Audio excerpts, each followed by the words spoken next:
midnight haze, chasing shadows in the darkest maze. Footsteps echo in the empty hall, mysteries waiting on our call.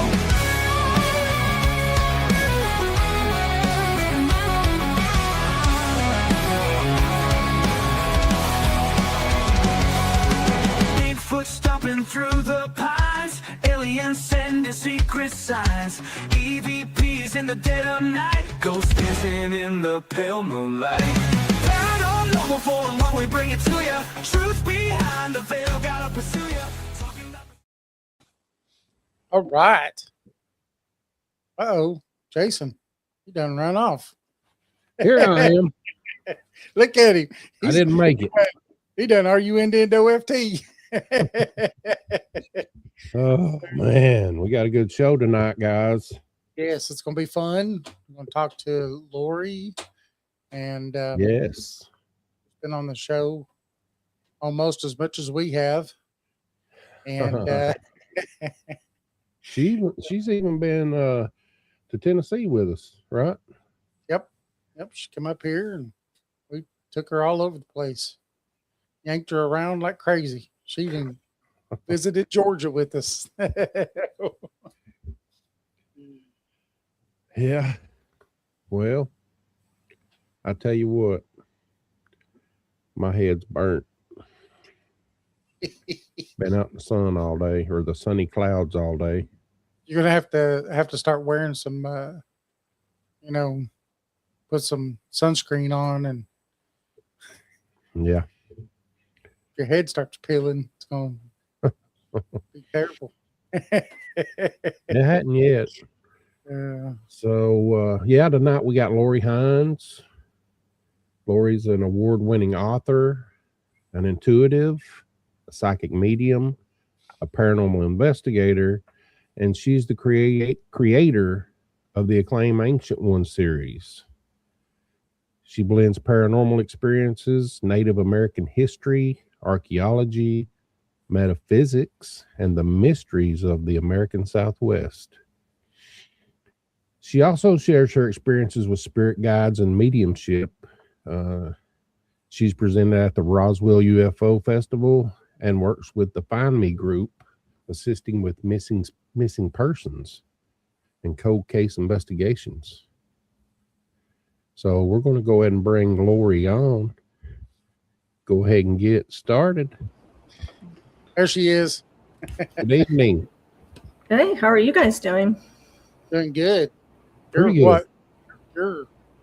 This is supper time, so you're 3 hours behind us, aren't you? Yeah, just after 5 o'clock here in Arizona. Dang, I wish I could go back to 5 o'clock. I got your head so burnt out now.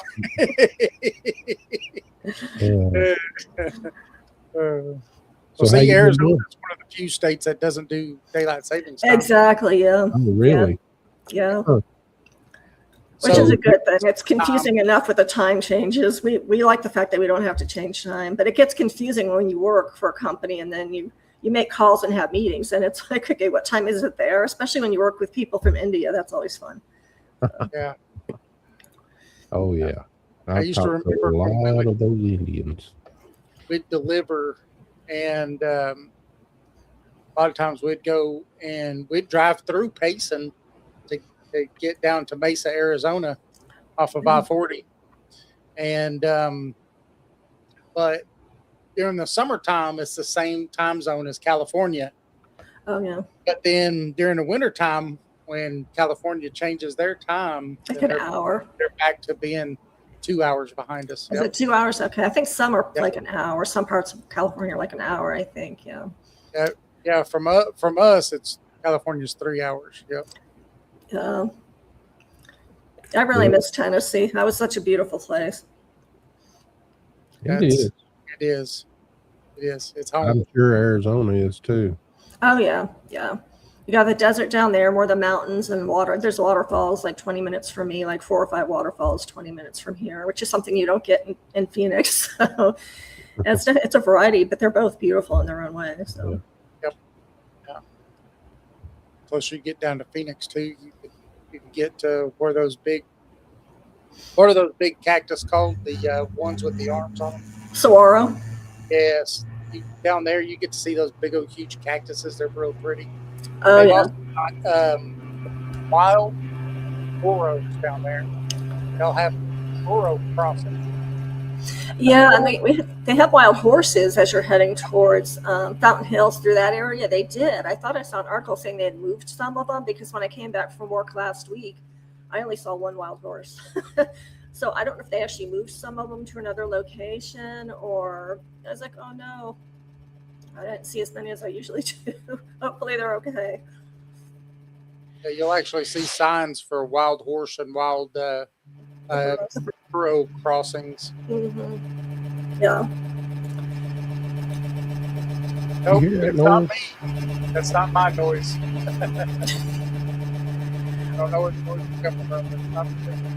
My computer does some humming. It might be, if it's a light humming, it might be my computer. It just started. Yeah, it's humming. I didn't know that was going to come through, but yeah, I might have to get a new computer soon. Uh-oh. Steven says, does David have a dirt bike in his room? Well, Maybe I should. so for everybody that's not, we've had you on the show quite a bit, a few times, but we got some new people in here, and if you just want to tell them, some things that you do, and some stuff like that.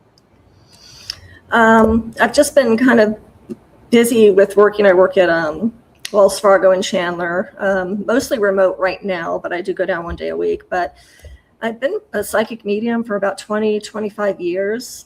And I started out writing murder mysteries that include the paranormal, metaphysical elements, mysteries of the Southwest. That's all combined into that Ancient One series that you mentioned, Jason. And then the psychic medium thing started kicking in after I started writing the novels. And so I just started doing metaphysical fairs, traveling to different types of events as a psychic medium and an author. I would do book signings and the psychic medium thing. Kind of started to get into remote viewing, and I've been taking some more remote viewing classes. And that's been pretty interesting. It's kind of like when you're a psychic medium and you get into the remote viewing, it actually helps your psychic medium abilities, and it can actually bring those out even more. So it's really, that's been an interesting experience doing that. That's something I kind of wanted to get into more and more. And so just been taking more classes, trying to study up on that. There's a psychic detective she's been working as a psychic detective, and she's a pretty amazing person. She's actually well sought out after. And she did the remote viewing as well. She's been doing that for a while. So I started taking some of her classes. And just when I feel motivated, it's been hard with working, as you guys know, working full time and trying to do like what you guys do here. It can be hard sometimes. Went back to writing some children's books. So I'm going to try and maybe I don't know if it's going to be self-published. My idea, the main thing is to try and get an actual publisher rather than self-publishing, because that really gives you a heads up and a stronger chance of getting yourself out there if you have a good publisher to back you up. But so I'll see how that goes. I've been working on the children's book on and off, and that's along the same lines as the other books, with the other fiction books, with the paranormal aspect and metaphysical aspect and things like that. So it's actually pretty interesting. Yes. Yeah, it sounds interesting. The remote viewing it sounds really interesting. I know David was wanting to know about it. Yeah, there's a lot. I did some classes originally on YouTube with some government or ex-military that were teaching it. The way Pam teaches it, oh my gosh, it's not an easy process. But I think everybody, you kind of have to just take the classes and take what they teach you and kind of do your own thing with it. Because as a psychic medium, the way she teaches it, it actually is harder for me to do the remote viewing because of the different stages involved. So that's what's been really challenging. But some of the best remote viewing sessions I've done, including here under some mines, with some cryptids, experiencing some cryptids, for me, it wasn't necessarily going through the stages. It was literally just meditating and getting into what was there and communicating with the cryptids that were there. So I don't necessarily think it has to be all that complicated for me, I work the best when I can just hone in and start connecting with things. And that can be the difference between being a psychic medium and then a remote viewer. You can really start communicating with the paranormal, with cryptids, with, you know, with other humans. You can remote view into the past, the present, of course, and the future. And it's fascinating. There's so much you can do with it. And it's just, once you get into that state and start connecting with things, that really, oh my gosh, it makes a big difference. I haven't been doing a lot of missing persons cases lately. He's had some cases, but I haven't been touching any of the recent ones. But that's what a lot of us try and use when we work on the cases as well. Jason and I, we tested each other with remote viewing. Remember that, Jason? Yeah. How did that go? It was pretty fun. It got close. I got, pretty close to what it wasn't exact, but I mean, it worked out. Well, it doesn't have to be. That's kind of the thing with remote viewing. You just start seeing what you can pick up on and smell. And it's not just about sight. You're using your 5 senses to pick up on whatever it is. Yeah. Like if you've got an orange or something, if you start smelling that, how did that work out for you guys? Because that's pretty interesting when you do it with a person you know. So that's good practice. Just did it over the telephone. Yeah. And with a paper and pen, right? Yep. Yeah. It was kind of okay. The way that I started learning it was I have a program on my phone. It's called Remote Viewing Tournament or something like that. And all they do is they give you a number. Yeah. And then a little whiteboard so you can kind of draw stuff on it on your phone. Mm-hmm. But you're supposed to just kind of sit there and meditate just on the number, nothing else.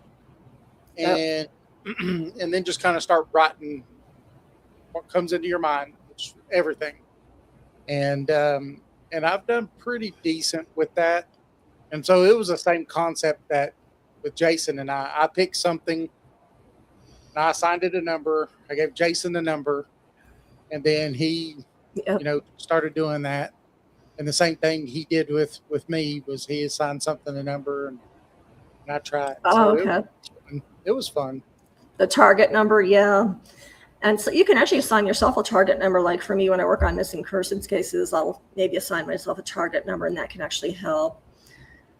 And sometimes people will do like an ideogram, meaning after you write your target number down, you do the ideogram for that. And then you start feeling out the ideogram. And that supposedly gives, a lot of times that can actually start helping you pick up on whatever the target is as well. And that's kind of the start of, when I was doing some classes on YouTube, that's what they talked about doing. You use that ideogram. So, but I don't know if that's the way you guys did it. You don't have to. Everybody does it different ways. It's kind of how you work. So, yeah. One of the first times I really, really tried it, it was funny. I was a truck driver and I was listening to Coast AM. They had a guest host on that night because it was a weekend night. I forgot which host it was, but he had somebody that had been on multiple times that done remote viewing and stuff like that. So he was posing a test not only to the host of the show, but everybody that was listening, and people could call in or text and say what they thought it was that, this guy was wanting them to remote view. And it was really funny because I was driving, so I can't sit there. What am I doing here? Look at you. You made yourself. What happened? Here. There we go. I was trying to type in the chat, but I was clicking on something else. Sorry. Yeah. So I couldn't sit there and really just close my eyes and try to get into anything. So I'm driving down the road, just listening and driving, and all of a sudden, it just popped into my head. Peach. It was a peach. It was a peach. And so I can't text them or do anything. I'm driving. And so after about 30 or 40 minutes or so, he finally said, okay, well, we're going to start taking callers in and stuff. And they started taking callers and some people got pretty close, but no one got it. And finally he goes, okay, it was a peach. And I'm sitting here. He goes, it was a peach and it's on my desk right here in front of me. And I'm just like, whoa, that was freaking crazy. That's insane. That's pretty cool though, because some people, and it works different for different people. Some people might see it Some people might experience it, meaning they can feel the fuzz on the peach. Other people might be able to smell it. So everybody works differently. So that's what's interesting about it. No, that's good that you were able to pick up on it so quickly. Yeah, it shocked the heck out of me. I was like, what the heck's going on here? He got pretty close to what I had picked too when we were doing it. I mean, I had picked a lamp that was next to it, and he had got I forget what he said. But it was Did you pick up on the light, or it might have been the shade or the light. I can't remember. Okay. It was coloring and stuff, I think. Yeah. And that it seemed slick, like it was like glass or something, or I don't remember. Yeah, he got pretty close. In a minute. Yeah, it's always fun to do those. Anybody can do remote viewing. It takes a lot of practice, and you can't get too discouraged, which I always do if I don't pick up on something. But I mean, that's actually, if you start getting discouraged, then, in fear of, not being able to pick up the right thing, then that can actually prevent you from being able to get as much as you can. But what's one of the sessions that you've had that was real good? I mean, can you tell us one? I've had a couple. One was what I told you guys right before we came on air with the I consider kind of it's haunted. The group the paranormal group that works with it, that I used to work with, doesn't necessarily think it's haunted because we've never had any outright issues. But the little girl that owned the doll has come to me on a number of occasions, and I've seen her at the investigations, and she watches over the doll, kind of see how it's being used. And I think she liked the group that was working with it because they're very professional. But she would show up with the doll at the investigations, and I ended up picking up, I did remote viewing into the past, which is really interesting. And I don't know if I've done that before, but I actually started picking up on the history of the doll and the little girl and the family, where they lived. And I think it was actually in Tennessee. And I picked up on the property, and I started drawing like a cabin and some outlying buildings that were part of the property. And I found out what happened to the little girl. And because I believe the little girl that owned the doll was blind. And so she kind of fell down the hill, and the doll was there next to her, and she kind of tumbled down a hill, and I think she hit a rock or something. I was seeing some rocks kind of at the bottom. And then that's kind of how she died. And I saw her father coming to get her. And what was weird is the doll was sitting at the top of the hill, but when her father came and got her, I was told that the doll was at the bottom of the hill with her when the dad came to. So the doll literally managed to get from the top of the hill on her own, and it's like she was there when the girl died at the bottom of the hill. Wow. And so in my mind, I'm thinking it's not like the doll killed her. It's like the doll was like, okay, maybe, I don't know if she was magic or what happened, but it's like the doll, I kind of felt like the doll was a very positive thing. The doll was like, okay, something happened to my owner and I'm going to be there with her. And maybe she tried to help her. I didn't get that the doll killed her. So it was just the opposite. So I started crying when I did that remote viewing session, because I'm like, I kind of picked up on the emotion of just an object, an inanimate object that little girl was so close to, and it was there for her when she passed. And her dad found her soon after that happening, but I guess she passed right away. It was soon after that happened. So that was really cool, doing one that goes into the past. And I actually put a post about that on Facebook, I think it was a couple of years ago, and told people all the details I was getting, because the owner of the group didn't know the history, of course. They focus on their investigations, not necessarily the antique doll, but it's a cool looking doll. It's kind of creepy looking, but it's a cool doll. It's one she's had for a while, and they always use it on all their investigations. And a lot of times it does initiate like paranormal activity, especially if there's young kids in the buildings, then they will react to the doll, and that actually helps get some paranormal activity going sometimes. Hmm. Somebody's, yeah. Okay, that just popped up. So yeah, actually it was done with remote viewing, and anybody can do it. It can take a while. It's not like, you can start out as a remote viewer, and then you learn the psychic medium stuff from there. The easiest way seems to be if you're a psychic medium and then you start getting into remote viewing. It's kind of a natural extension, but you can do it either way. Being a remote viewer will actually bring out some psychic medium abilities. And sometimes some of the best remote viewing sessions I've had have just come to me.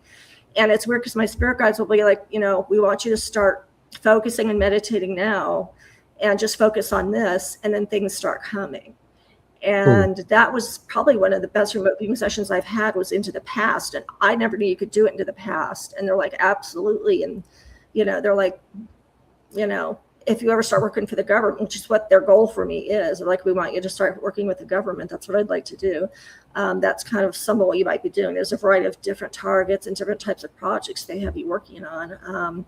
But that was pretty cool getting that. I didn't think I was going to get that much detail. I literally started seeing the landscape they lived on, the hills, the mountains, the colors.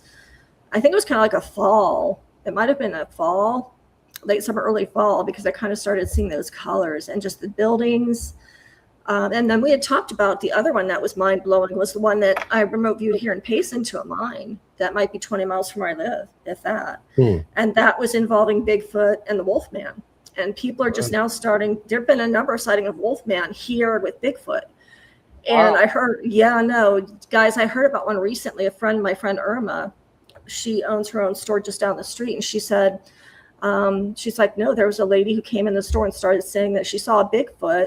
It wasn't like right in front of her, but she could tell it was close enough. And she's like, then there was another really furry creature, but it didn't look quite like Bigfoot. It had the fur, but it had like the long dog-like snout.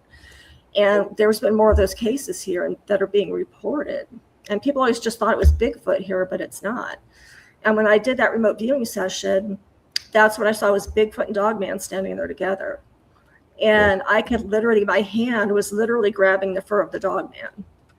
Because I'm like, it was mind blowing. And my guides, I'm like, this can't be happening. They're like, stop it, or you're not going to get any more. Don't stop doubting, Lori, because you're ruining your abilities. But I literally, it made sure that my hand felt its fur. And it was like thick and wiry, maybe a little bit matted. And I felt like it was on all fours. It was not standing up at the time that I felt its fur. I could literally kind of see it just standing there on all fours. And then I walked together with Bigfoot and Dogman through this mining tunnel. It wasn't too long, but then it opened up to a huge cavern. And so it was almost like an interdimensional thing, because the mining tunnels turned into like a huge cavern at the end, like a big cave. And it was just insane. And there were like these light rods flying all over the place. And there was like a pool of water, and they had me literally walk in the water. And I could feel myself just sitting in the water. That was mind blowing, to be there with cryptids in a remote viewing session. And I've talked to other remote viewers who have had a similar experience, not necessarily here, but with Bigfoot and or Dogman. So I think they're kind of trying to let people know about them, because everybody thinks, oh, these creatures are terrifying, they kill people. Some do, some might. So you do have to be careful where you go. But I think they're wanting us to learn more about them too. And just say, hey, we're here. Because I kept telling my spirit guys, I'm like, no, it's just Bigfoot. No one's ever seen Dogman here. And they're like, yeah, you're going to start finding out about sightings, and just go with the flow on this one. And it was just one of my spirit guides, who's ex-government, ex-military. He was a remote viewer, and he was there with me. And his name is Tom. And he kind of was there with me. So maybe I just didn't get so freaked out or whatever. But he was there during the whole remote viewing session. And it was just mind blowing. And there was like a juvenile Bigfoot when I walked back into the big cavern. And it wasn't just the one Dogman. There was like at least 4 or 5 others that were like on the other side of the little pond that I was seeing. And there was steam, and it was just, it's very interesting. But there can be some element of danger to it, depending on what you come across. Like sometimes the paranormal, there could be a paranormal entity. When you think about Skinwalker Ranch and the hitchhikers that have been seen coming, like that people are experiencing, that even just visit the property, they don't even have a close association with the property, and they're getting these experiences. So you kind of have to take a caution with it, and you really do need to take it seriously. Even if you think it's just something benign. It's one thing if you're picking up on an object or just practicing, but when you're like working for the government or doing anything, you have to take it seriously and kind of protect yourself. Right. Yeah, I was going to ask you, have you had any bad experiences with it? Like, I don't know, have you been scared when you've been? Yeah, I was working on a remote viewing session with another guy on it's what's called a Discord server, and there's they actually have remote viewing practice sessions, and a lot of people have a lot of experience with it on there. And when I jumped on it, I think it was the very first time I worked with this one guy. He's a really good remote viewer and psychic medium. He works on the missing persons cases as well. And he's like, Lori, do you feel comfortable working on this particular case? And I said, and it involved UFOs and that kind of sort of conspiracy stuff. And I went in and we just started right away. I started picking up on things about the case, and he kept going. He's like, no, you're right. Yep, you're right about this. And he just kind of kept encouraging me. And so I think there's maybe about half an hour, 45 minutes, something like that. And that was really interesting to work on a remote viewing with somebody else there encouraging you. And so that was like maybe 6 months ago, at least, if not longer. And after that happened, I told him what I picked up on, and he was kind of impressed. He's like, no, you've actually picked up on a lot of stuff that's been mentioned and about the guy and where he came from. And it involved a crashed UFO, things like that. But a lot of the details weren't cemented. And that's why he was using other people to get their opinions. But he's like, no, that actually, you're aligning with what a lot of other people are saying and what I know. And then after that night, I think I woke up the next morning and I heard a voice that sounded like, it was right after I woke up. I don't think this was in my dream. It sounded a cross between a man and a woman. And it said, Lori, be careful. And then I heard, it was clear. And it was like an alien voice. And it said, Lori, be careful. I think it was trying to say because you can be seen or things are seeing you. That's kind of what it was trying to say. And I'm like, what the heck was that? And I thought it was something bad. And my guides were like, no, it was just trying to tell you to be careful. It was like a warning. And then they told me the other night, because they're like, Lori, that was the hitchhiker from Skinwalker Ranch. And I'm like, no, guys, I've never been to Skinwalker. They're like, it doesn't matter. This thing has, what they're calling the hitchhiker has multiple consciousness. It can it could be like maybe at 5 or 10 different people's places at once. And it's like it puts its consciousness out there. I keep getting a visual of it like being like different versions of itself, creating different versions of itself to like, either it'll show up on one person's house and be more threatening, and others, they're saying it was actually here with me. And I'm like, so I don't know how that ties in with the hitchhiker from Skinwalker Ranch it's an otherworldly being, essentially, is kind of my understanding. So it's just amazing what some of these creatures are able to do. But I said, so that was the hitchhiker? And they're like, yes. And it's visited you before, but it's not, it knows what you're about and it's not going to threaten you. So, but they're like, you have heard it. I've had things moved in my house, and I'm like, how the heck did that happen? There's a stool that I don't remember. I'm not kidding. It was a big stool. This is not like a little ball being moved. And I don't remember putting it where I put it. Maybe I did.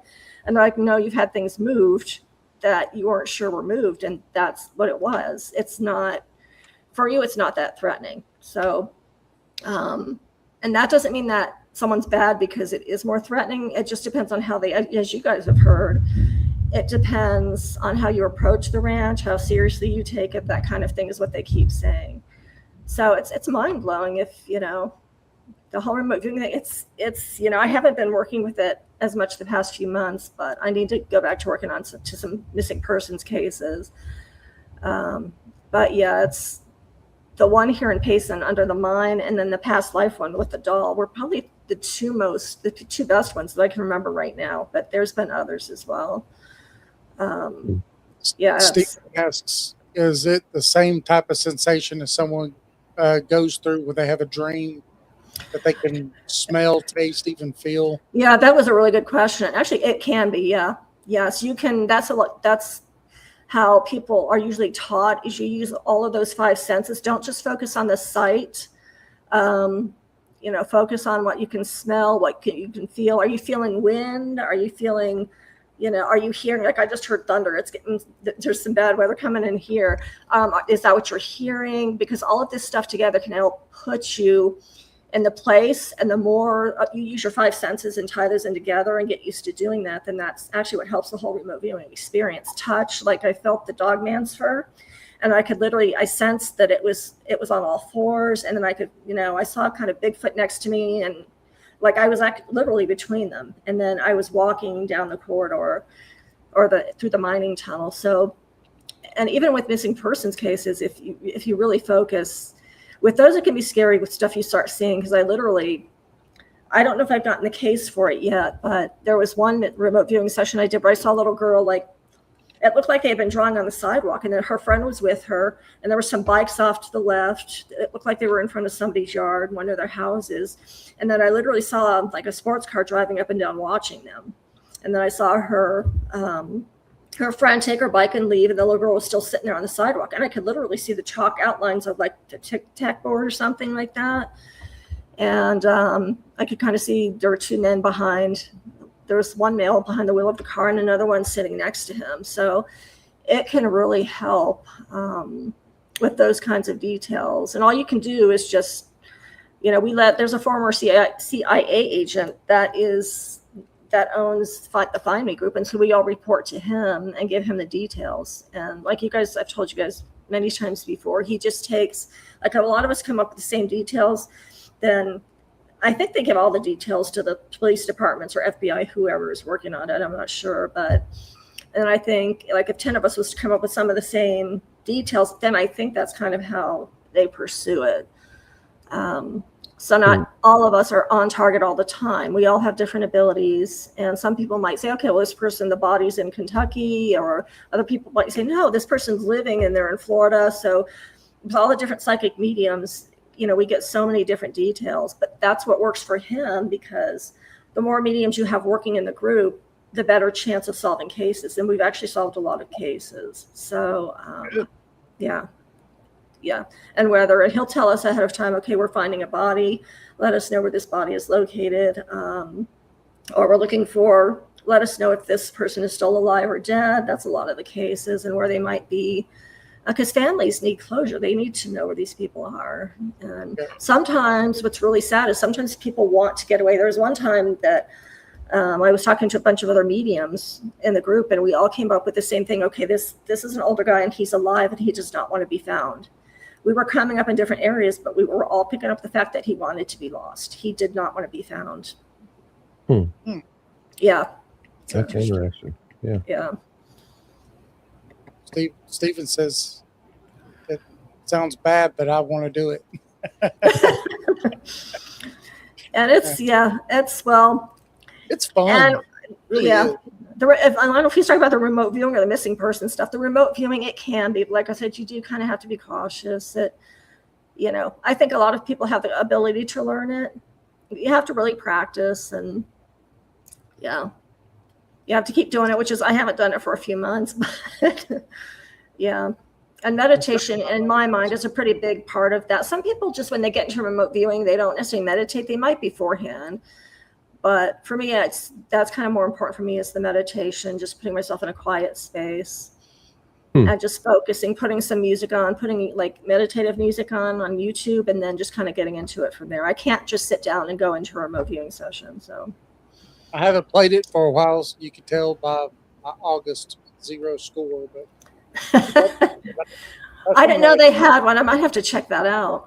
Yeah, it's a pretty neat little thing, because like I said, all you get is just a number, and then you just meditate on that number, and okay. It's kind of cool. Then you don't get to know what it is till the next day.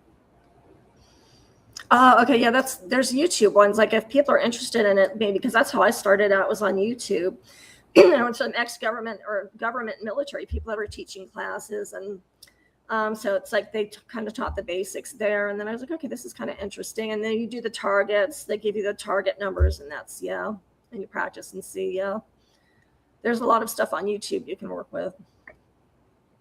Yeah, Stephen, you need to start doing this remote viewing, because you might find Bigfoot. I was there a Bigfoot researcher on here. Yeah, Stephen from Arcane Discoveries. He was in the documentary. He had the stories of his son, and it was pretty interesting.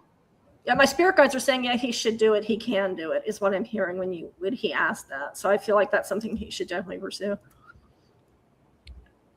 Yeah. I think it'd be good, Steve. They do it. So, go ahead, Jason.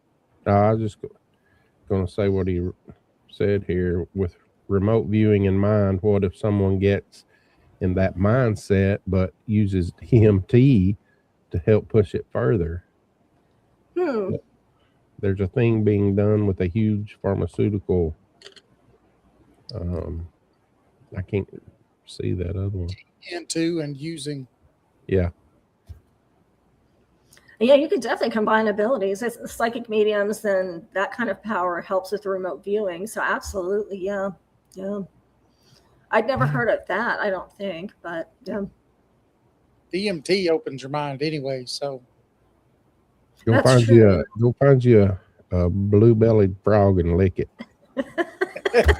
That'll send you somewhere. I wouldn't know. Hey, yuck. Yeah. if you, So, if you get it might turn into a princess. If I have more money, I'll lick that toad. But so that's the stuff he needed. He's going to do it. Yeah. Yeah. And they're just see what classes are out there. There's a lot of people that teach it, but yeah. And it's not something you can necessarily learn overnight, but just practice with targets and stuff like that. And some people can get coordinates, which I can't get. I don't know a lot of mediums who can get coordinates. Some can, and that can really help find missing persons.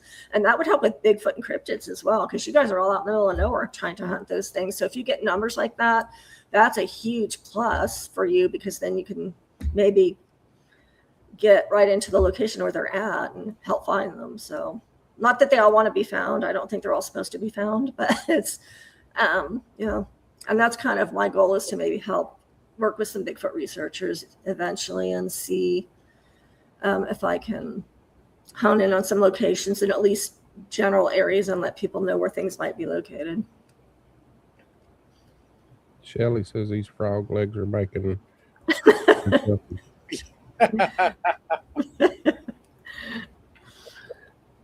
On gigging. Frog gigging. See. He works with a company that's trying to release a safe DMT for the public. Oh, wow. You need to tell me when that comes out, because I'll be their test subject. We could go out there with Lori, and we can get in one of them, what they call them, the hot things, the huts. Talk about like Huts. The sweat lodge, yeah. They got sweat lodges out there. Yeah. I don't know, in this area, there's a lot of Indian reservation out here. Yeah. I tried that once. It didn't work too well. I lasted like 2 minutes. Those are brutal. I was a wuss. My friend made it. Let's do a freeze lodge, and I'll be right there with you, man. Yeah, I could handle a freeze lodge. -20, I'll be in there like, yep. That might have the opposite effect, but yeah. So. Maybe for me, it's like -20 for me is like 90 for my wife. Oh. So I'm trying to get Tila to come on and try to get you to give her a reading. We investigated her house a couple of weeks ago, and she's got some stuff going on. She's not on here yet, I don't think. Let me try it again. Yeah, she's here. So she has quite a just some odd things going on at her house, and I was just wondering if you could give her a reading. Okay. It's the TKS 865 on the chat.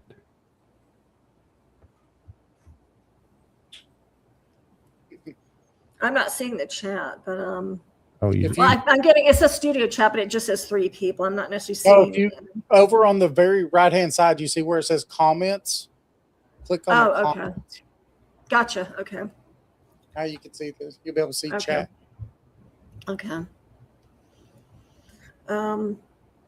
I don't know did you guys, I feel like there's a lot of activity going on. Not that everything is poltergeist activity. You could have a lot of energy in a house from the history, from the land. I kind of feel like with her, it might be some from the land and the house itself.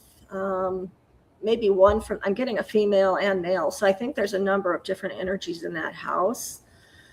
I don't feel like it's anything nefarious or like, sometimes you can have poltergeist activity, but you could have strong energies that can move things, but that doesn't necessarily mean it's poltergeist. I'm hearing, I don't know if at one point something was or started out as one, or is kind of the energy has worked up.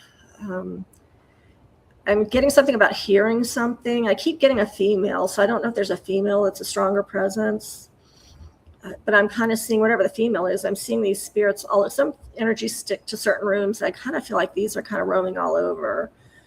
I feel like there's one coming in and out of the house too. It's almost like I'm seeing it coming in and out of doors. And somebody's saying through the roof. One of my guides is saying through the roof even, which is really weird. Because a lot of energy you don't necessarily can't. Some will open and close doors and do stuff like that, but it's all over the place though. It's like I'm getting 4 or 5 different energies. Some are female, some are male. The female might be mid-30s into the 40s.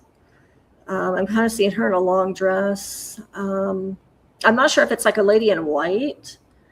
I don't see white necessarily, but I'm seeing like a long dress. Like a long dirty dress actually. It's not like a true lady in white. I get a sense of like a dirty dress, or there's some I think that are with the land and within the house, and then there might be some that are just with the land as well. I'm getting a lot of coming and going. It's like a very busy environment. Did you guys investigated there? Yeah. Jason, pull video. That's what I was going to say. Okay. Video. I was going to see if I could pick up before I ask you guys, let me show you this video of this. Is there a tree on her land, a big tree or something outside the house, or? Yeah, there's many trees. Okay, there's something about one tree I keep getting. I don't know if it's right next to the house. There's something about one tree I'm getting. It's right by the house, but I don't. Okay. There are 2 trees in front of the old house, and then there's a trailer. Okay. But there are 2 trees in front of that old house. That's okay. Let me show you this video of what we caught. Watch it really close. If I can find it. Here we go.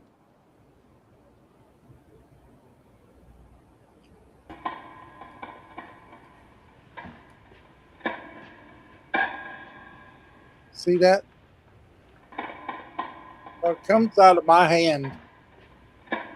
Watch. Right there. Oh, like where your sleeve is? No, his fingertips. Okay, so I thought I saw where his sleeve was, but maybe it's just a flash of light or flashlight. Watch his fingers on his phone. It looks like a rod.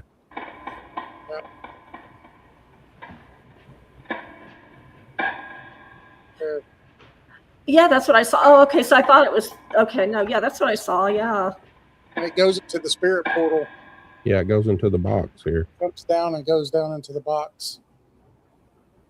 And that's weird because right before that happened, I saw what looked like a female. That could have been a female standing off to the right of that window before that happened. I felt like there's some kind of energy right there, but I don't know, it was something different. Okay, I'm hearing like when you see bars like that, because a lot of people experience like that could be interdimensional energy, which some paranormal is. That's what's a mystery about the paranormal is interdimensional. Is it stuff that's in our plane of existence? I'm hearing interdimensional for those rods. When you see rods like that, they're saying it's interdimensional energy. I don't know if it was actually going into the box or if it just kind of looked like that. It was weird. I'm hearing it wasn't necessarily looking to go into it. It might have just looked like it, but they keep saying like when you see rods like that, it's interdimensional. Those are crazy. Yeah. When people experience it. Yeah, that was hard to miss. Did you feel anything when that happened? I mean, I could tell that there was energy there. Mm-hmm. I could feel it after we pulled in. I didn't feel anything that was bad by any means. Okay. but I also felt that there was something tied to the property. Yeah, Not, there is. not the house or the trailer. There was something tied to the property, and we walked. Okay. We walked the property a pretty good little ways, didn't we, Jason? Mm-hmm. Yeah. So it was, and Okay. what was interesting about it was that this was just before a rainstorm. Yep. So Okay. there was lightning and stuff going on, way back on the other side of us. It hadn't quite reached us yet, Okay. but a lot of energy getting stirred up, So Yeah, that's what I was getting when they were like, I just kept getting like a ball of energy almost, not a small. And they're saying there's an energy associated with the owner herself or owners. Not necessarily, it doesn't mean like a spirit guide type of energy, but it doesn't have to be bad either. But there's something about an energy associated with her itself that I feel like is That's interesting, Lori. sticking close with her. Yeah, why do you say why? Because that's what she thinks, that something's, Yeah, she's attached right. to her. Don't use the word attachment. Oh, I'm sorry.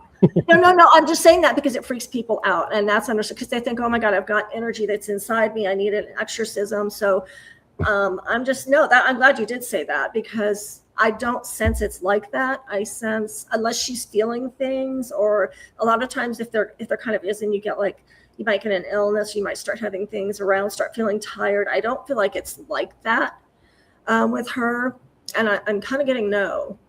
But it's sticking close to her. Now, what it could be because if there's other energies there that might not have such a positive intent, then maybe that's why it's sticking close to her. But I feel like whatever it is female. And I'm getting a strong yes to that. There's a female energy. I'm getting an image of a beautiful woman, long, maybe light brown hair, very pretty hair, kind of taller. They're like, keep going. I'm trying to see what else I can pick up on. A very feminine energy. I'm getting bright green eyes, like, oh my God, like an emerald pool. I just started seeing that. Not that she would see this, but I don't know if she's heard anything. I'm getting like somebody trying to whisper in her ear. So I don't know when she's going about her thing in the house if she's experienced anything. I'm actually getting lights. This is interesting. I think there might be otherworldly energy, maybe that shape-shifting kind of stuff. I'm getting yes to that too, but that doesn't mean it's anything bad.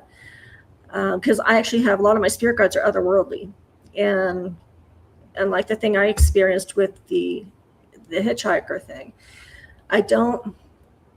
And there's somebody's like, Lori, they are trying to communicate with her, so maybe that's kind of like it's very high energy there. I don't know if it's like that on a regular basis. I'm kind of getting yes and no. I think the energy is always there,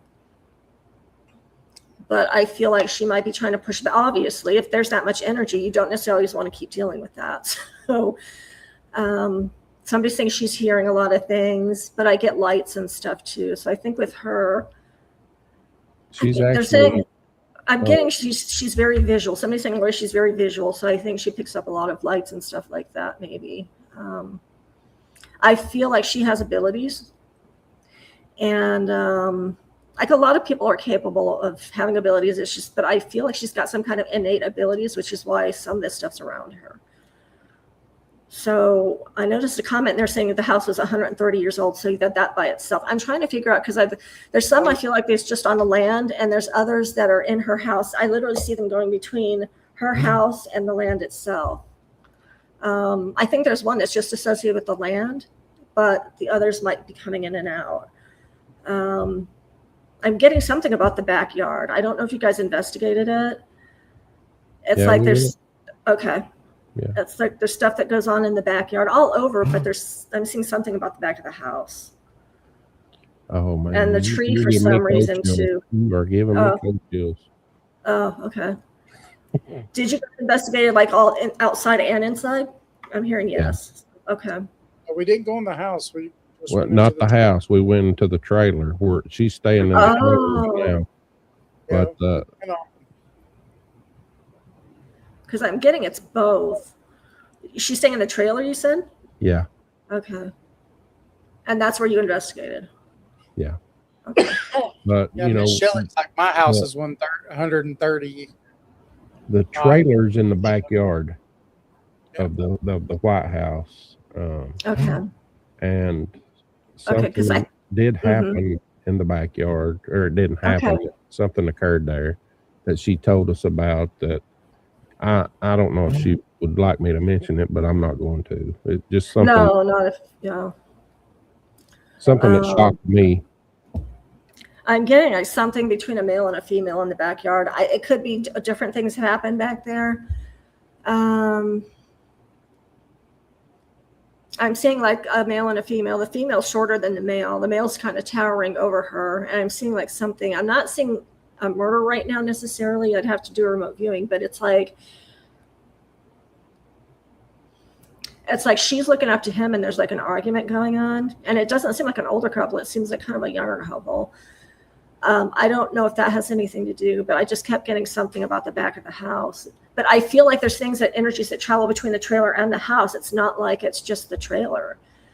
I don't know if she's fixing up the house and so she's staying in the trailer, or if she was getting activity in the house and that's why she's in the trailer. But it's like, I feel like it's both. There's like a highway between the trailer and the house. And there's one entity that's just the land. I feel like he's male.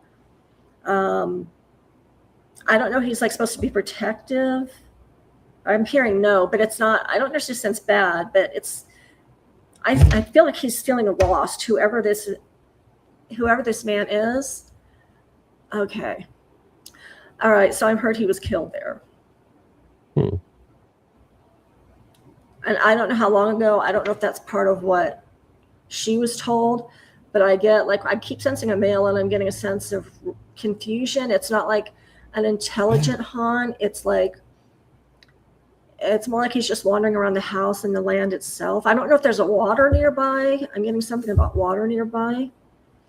But I'm seeing something, he's associated with water somehow, and he's just wandering. It's not right by the house, but I get a sense he wanders to, I don't know if there's like a small lake or pond or something nearby. Out in the country, there frequently is, but there's something about water with him. So I don't know if there used to be, but he kind of wanders between her property and like another area. It's like he goes off from like the left side of her house, not the trailer, it's the house itself. I keep picking stuff up on. It's like he goes off from the left of her house where it faces the front, and then there's property he goes to, or he wanders off in that direction, and it's like into some trees or something, and then he's kind of just gone, but he kind of comes and goes, and he's the land. Something happened to him on the land. I don't know if it's necessarily on her property, but it was close. But he keeps wandering. It's like he's got this path he keeps going. He keeps taking that same path, which is really interesting. And something happened to him on her property. Because when I asked, I don't know if that doesn't mean all the energy I'm sensing was killed at her property. I don't get that sense, but there were one or two people that she's picking up on that were associated with the house itself. Okay, her trailer is on something. It's on top of something. There's something there, or was there. I don't know if there was another building there. There's something right where her trailer is located. It could be the energy of the land, of somebody that used to be on the land. But I'm picking up on at least 5 different energies, both male and female. And I'm getting some elemental energies as well. And that could be some of the lights she's seeing. Some elementals can be like light beings. There could be fairies. There could be all kinds of stuff. And people don't realize, especially in Tennessee where you guys are, with all the folklore and stuff. Yeah, seriously. So I feel like that kind of stuff is happening on her land. I'm hearing there might be a voice you guys caught that you might not have, or that was caught on your equipment that you might not have picked up on. Well, so Jason's having to go back through the camera footage because when I took everything on the voice recorder, when I got it back to put it on my computer, all the files were corrupted for that investigation. Oh, wow. And even the recorder, when I try to listen to them, says that it is an unsupported file. That's interesting. And I've got other files on here that are perfectly fine. I even went through and did a test on it, and it was perfectly fine. So something corrupted that file. Yeah, you caught something that wasn't supposed to be caught. Was it voice or camera, you said? Voice. That was okay. Yeah. It might have been the female. You caught something that wasn't voice or something that wasn't supposed to be caught or something that was said. And that's, that makes sense if you get things that show up. That happens a lot on investigations. And it could be energy. It could be the energy that's there. But they're saying, no, it's what you were saying, along the lines of what you were saying. So yes, you caught something that shouldn't have been caught, and they made sure that it didn't come through. They didn't want you to hear it. But I kind of feel like she's experiencing a lot herself. She talked to us about some pretty crazy stuff that's been happening. Yeah, and it's not just the trailer though, is it? I'm getting no. I'm getting a pretty strong no. No, she thinks that spirit that's attached to her in one way or another is almost possessing other people to get at her and then coming out of those people. Is that a good way of putting what she told us, Jason? Yeah. I think that whatever's with her is trying to bring her down through other people or, things like that. Okay. I don't know. I'm sure she. Yeah, I'm not. I'm not hearing anything about it. I'm not getting a validation either way. I'm getting a female presence that is really close to her, and sometimes energies or spirits can. I feel like it's trying to give her a message, and I don't know what happened to this woman. Like, she's got to have something to do with the land and or the house. I'm hearing the house itself, actually. So she's really connected somehow to the lovely lady that lives here. I just see her being so close, and it's like she's trying to whisper into her ear and give her a message. I feel like a desperation almost about this woman. I don't know if there's a negative intent there. I'm hearing yes and no. So I think she might be doing that, but in an indirect way, just in a desperation to try and get her message across about what happened. If there's something that happened on the property. I don't know if it's like she's deliberately trying to ruin her life or like poltergeist activity. That's not what I'm getting. Somebody arcane, is she Arcane Discoveries or is this another? No, that's TKS 865, right? Okay. And she's saying, I noticed a comment because he's saying, I'd love to have Lori do a reading, but she's like, there is a well. Are you TK? What's her name? Tila. That's a pretty name. That's a really pretty name. Okay. And she's saying there is a well on her property too. Okay. All right. I didn't know that. Thank you for letting me know that. That's pretty interesting. A lot of stuff can happen around wells. But I don't know. I just keep getting her energy as well. The girl that owns this house. They're saying she is a medium.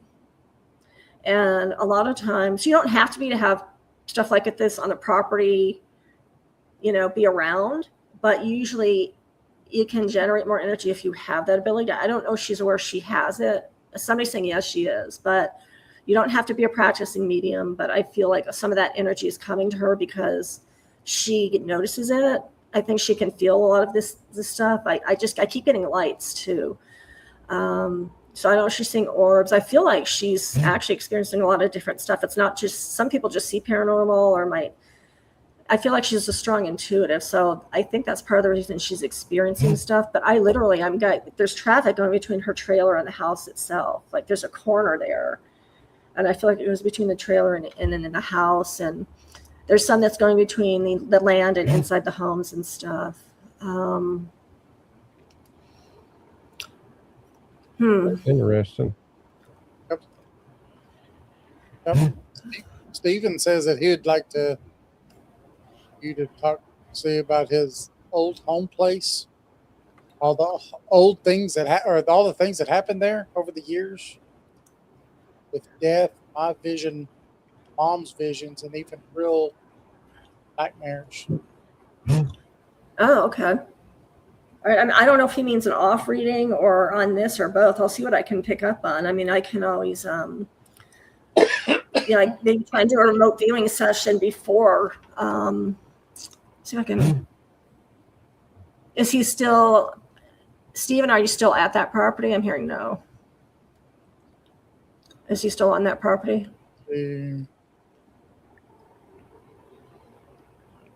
some kind of association there, but I feel like I'd want to do a remote viewing on that one. No, he doesn't still live there. Okay, that's what they were saying. Okay. No. 'Cause he's saying what she just talked about. There's a comment he put about what she just talked about, like the old home place with the death between the two houses. But I thought I was picking up on I was at Taylor's though. And sometimes I do start picking up on, I might pick up on 2 different places too. So if people start asking me about different places, I could actually start picking up on different energies between land as well. And that's why you kind of have to. I'm sure it gets confusing. Yeah, it does. You really, yeah. And then at that point, you have to start asking your guys, okay, where am I at now? And kind of do that focus. But yeah, I'd love to do that. I'm still focused on her property, but I'm just getting like an avenue between her trailer and the house. And then just, there's a lot going on there. It's just like, and I'm not sure if some of these entities actually knew each other. I feel like no. I feel like some of them might not even be aware others are there. There's some that are more intelligent. And the guy I keep picking up on that goes down the same path, I feel like he's residual. He's just taking the same path maybe before he passed or something like that. Okay. And she says, I also feel like I have an attachment. Okay. I don't feel like it's actual yes and no. Like she is really close to you. She sticks really close to you. I don't feel like whoever this spirit is, I don't feel like she was a relative or anything. When I say that, I heard no, but. So I don't know if this woman that's sticking close to you was associated maybe with a relative. I'm getting yes to that. So I don't know. That's interesting. I don't know if she knew the person that this woman is desperate to really get through to you. And I'm trying to see if I can. I mean, I can always try and get through to the woman who's sticking close to her, but that would be a separate reading because that could go to a different direction. I don't feel like she's dangerous, but they can seem like an attachment if their energy is that close. And the intent may not be to harm you, but that could be what's happening if she's sticking close to her. Does everybody understand what I'm saying? Because if she's got that desperate, that might be what's happening here. And I'm getting a yes on that. Okay. So because she is sticking so close and maybe how she passed away, I'm seeing her in like a dirty dress or dirty gown. Maybe it was a gown or something. I just keep getting dirt all over her. I don't know if it was foul play, if it was an attack. Something associated with the property, I'm pretty sure, or close to it. It was something that happened outside. And maybe that was part of what I was getting with the backyard. I'm seeing something behind the house itself that might be associated with the woman that's trying to like relay some kind of message to her. So it may seem like an attachment. Are you guys hearing something through the headphones? Like it sounds like a button vibrating. Well, it's my computer again. It's going, my computer does the vibration thing, if that's what you're hearing. I don't know if that's it. It sounds like it's just going whoop. It's going zzz, zzz. It might be. It comes and goes. It might be my computer. See right there. Zzz. Yeah, well, mine does it kind of. Yeah, mine's. Yeah, I kept it turned on for so long. So yeah, I've got to shut it off tonight and get a rest. It's complaining. That's probably what it is. It's like I thought something was humming. Well, it kind of is. It's protesting. Turn me off. Yeah, she's got some. That must have been an interesting. How long were you guys there? Maybe an hour. We didn't get to go to the house. We're going to go back and go in the house.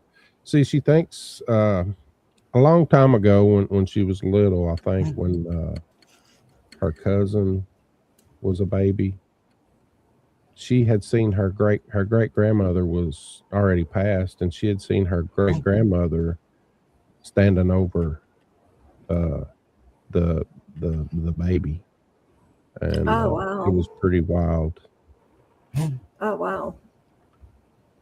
And that Yeah. could be some of the energy I'm picking up on, but I don't. They're saying that the energy that's really close to her is not an actual relative, but there's some kind of association there. And I'm not sure with the backyard. I just keep seeing a couple back there arguing, and I'm getting I feel like I'm getting sliced on my arm with a knife. There used to be there's an old foundation there from a previous house way before those were built and put there. Okay, because I was getting something about another. They were saying it's not the trailer or the house. There was something else there. Okay. Yeah, and there was an old barn there that has recently fell. So there was that old foundation of an older house, and then the barn also on the property. Okay, and that might be the association with the land, because they were saying there was something else there. It's not her house or the trailer. So that's, I think, maybe the foundation you guys were talking about.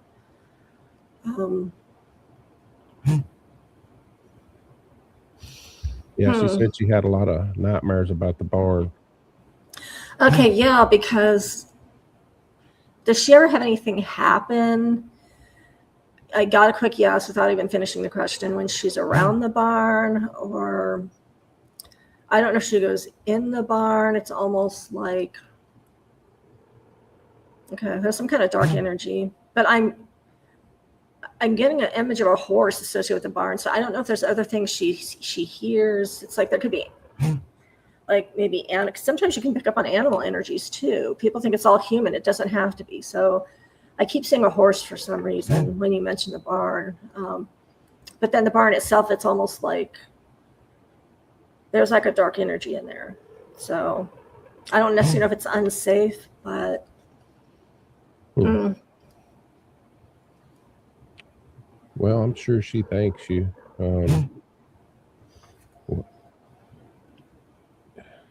Yeah. And she's saying, it just sounds like she doesn't feel scared as much as I do watched. And that would make sense considering all the energies that are out there. So, yeah, we're definitely going to go back there and do the house. Yeah. And kind of when you guys are there, when you guys are there, focus, kind of do a walk between the trailer and the house. I feel like is the trailer kind of catty corner from where the house is, or is it it's not right behind the house, is it? Where's the trailer in relation? I'm hearing no, it's not right behind the house. Where's the trailer in relation to the house? A little up. It's between. There was a little building between. I don't know if it's still there. Okay. But it's about 100, maybe 100 feet, 150 feet. Okay, I didn't feel like it was it, because I feel like you guys need to take that path between the house and the trailer. I feel like there might be energy you guys can pick up on with the EMF or whatever other tools you guys use. I feel like that's heavily traveled. I feel like it's kind of like a highway. So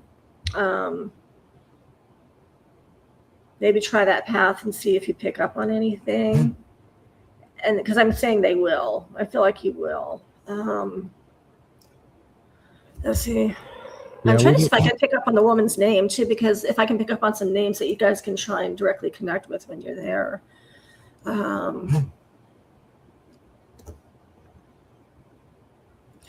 I get her name's Taylor, but I'm getting another name that's really close to that. And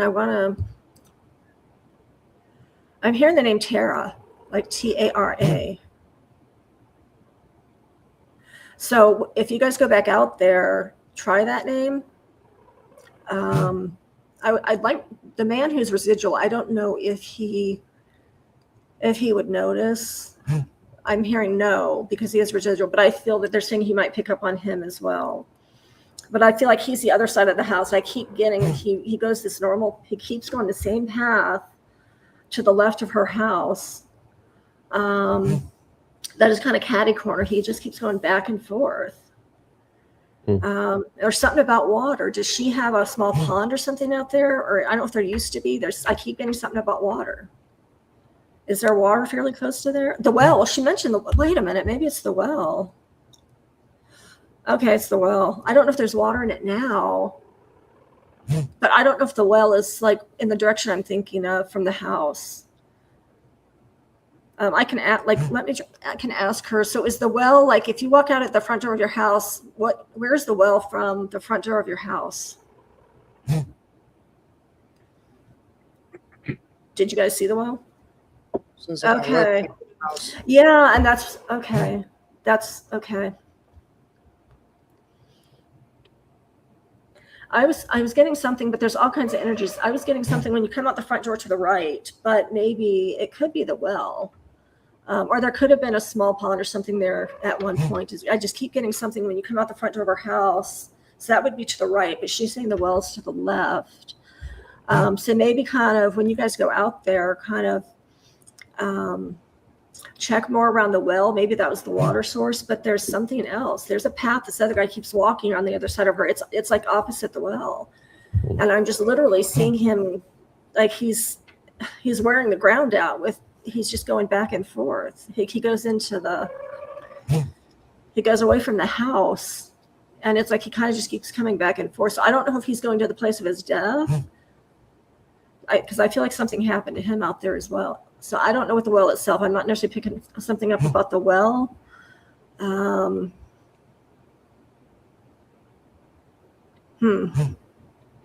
So It's almost like there's something in the well too that people might not necessarily know or be able to see, because wells go stuff like 20. I don't know how far down wells go. It depends on the well, but it's almost like there's something in the well that hasn't been discovered. So there's all kinds of stories out there, and there's a lot that's gone on out there just in the past 150 years, I think. So it's almost like it's been one thing on another. It's really strange. Okay.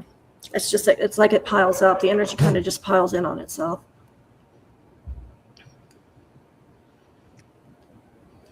that is interesting. We're definitely going back Yeah. when we can. Yeah, Yeah. absolutely. Have to go back there again. Like I said, this time I'm bringing both of our digital voice recorders. Okay. And they're saying have them leave some kind of equipment where the well, on top of the well, like on the edge of the well, and they just leave something there and see what you guys get. Yeah. And a lot of older houses have a lot of that kind of energy. But yeah, it's high energy, residual and intelligent.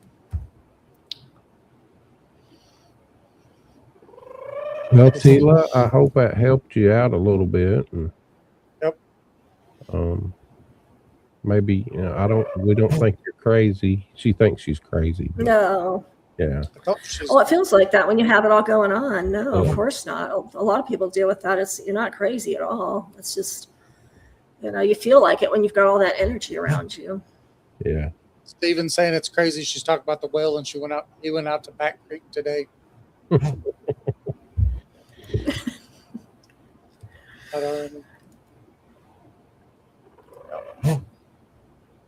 Yeah. Somebody said they thought they heard of Stephen. Somebody said they thought they heard a yell. I didn't hear that. I'm hearing something different besides that vibration now. I'm hearing okay.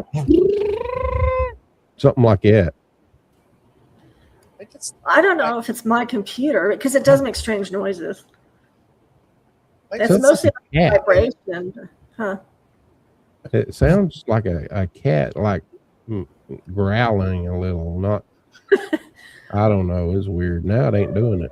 There it was. It just did it. Yeah, it's my computer.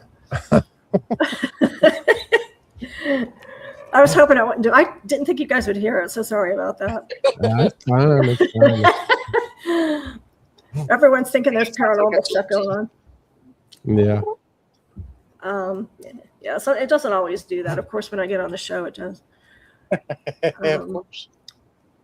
Yeah, but if somebody like Steven, if maybe I can do a reading with you and do a remote viewing and see what I can pick up on that property. And there's so much history in that area. Steven, do you live in Tennessee as well? Obviously, because that's, you guys had him on your documentary, right, Kanye? Yeah, he lives not too far from us. Yep. Oh, okay. Yeah, that was an interesting documentary. Yeah, it was pretty good. All Yeah, those it- strangers got him on edge. Miss Shelley would Yes. like to get a reading one day. At the end of the show, when we get done, we'll put all her info up where you can get a hold of her. She's really good, guys. But Shelley's the one that had the 130-year-old house. Oh, that wasn't the house I was just talking about. That was Taylor's, right? Okay. Oh, okay. I saw the comment about the 130-year-old. Okay. All right. Okay. You guys have a lot of interesting stuff, interesting history there. I